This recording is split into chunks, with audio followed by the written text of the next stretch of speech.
God exists in time? Yes, but not the kind of time you and I exist in. Actually, what is time itself? Well, time can be defined as a measure of change. I think that is the simplest and ultimate definition of time. The way it will apply to time in every category of existence. Time is simply a measure of change. Well, let's look at category of times to see how this can apply.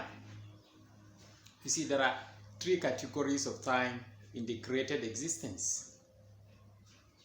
First, we have the temporal time. This is time in the physical sphere, and it is chronological.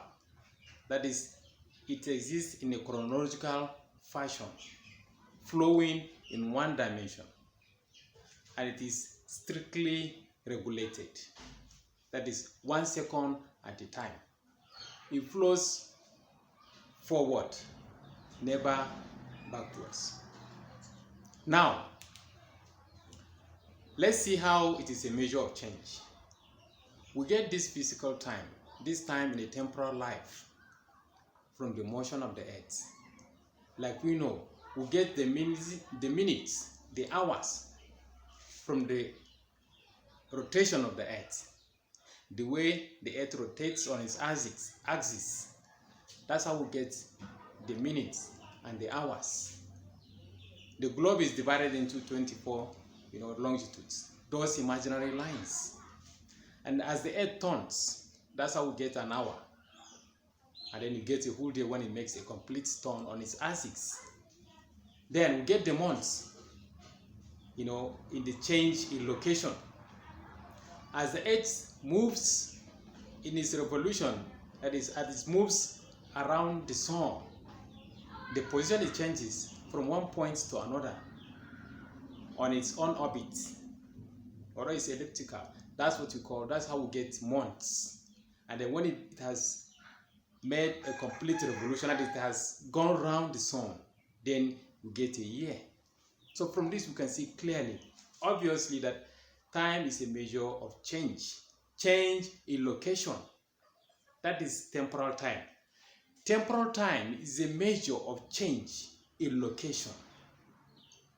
Well, let's look at dynamic time, which is time in the ethereal world. That world is at the level of our mind, where our heart functions. So that dynamic time is not regulated. It is erratic. It's not perfectly regulated like temporal time. But temporal time is used as a yardstick. It's because, although it's not the most important of all the times, but it is the one we know first. It is the one that we become conscious of first. So we use it to measure other forms of time. So now in temporal time, you can get, it has no fixed regulation. That is, you can get days in hours. That is, some days will seem longer to you, while some will seem shorter to you. Because dynamic time is a measure of change in state of being. While temporal time measures change in location, dynamic time measures change in state of being. That's why at a certain state of being, it will appear faster, it will move faster, while in some state it will be slower. Just imagine when maybe you step your foot or you sit on a hot place or fire. A minute can change to hours or days, And imagine those days when you're doing things you like, you're so happy. The whole 10 hours can be reduced to a minute. At the time, sometimes even the time will appear to stop. That's how dynamic time is. It is a time that really powers our heart. That is ethereal time. Then the third category is eternal time. Eternal time is a measure of change in cycles.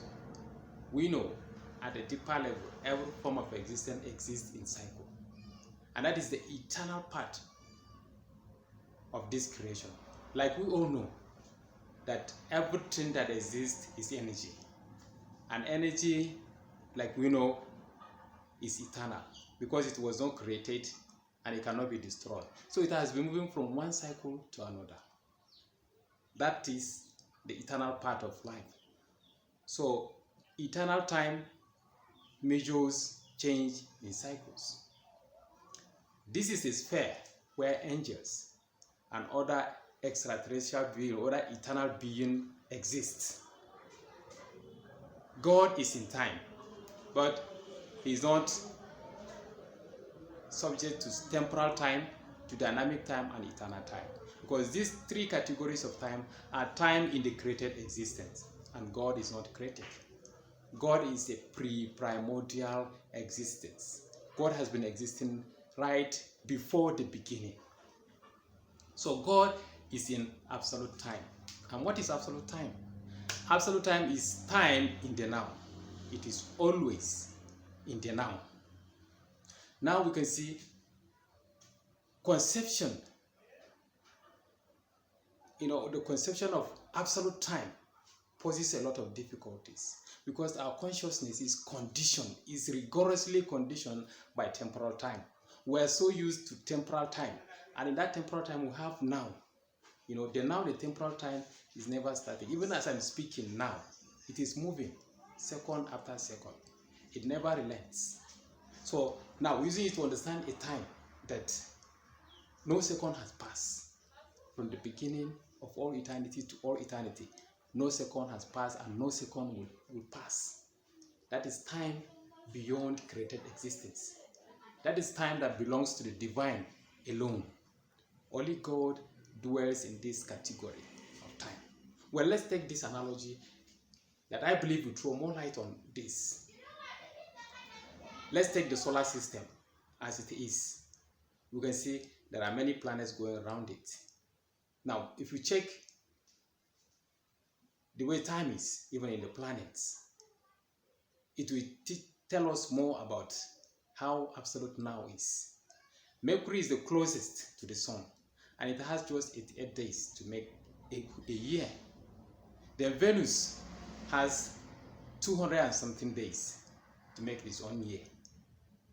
So the farther away from the sun, the greater will be the number of days before a year could be achieved. So maybe if you check the 1 year in those planets that are far away from the sun, you find out it will be in tens or hundreds before they make a complete year. That is, we use the year in our own planet to measure. So according to the 8 days, Mercury just has 88 days in its own year.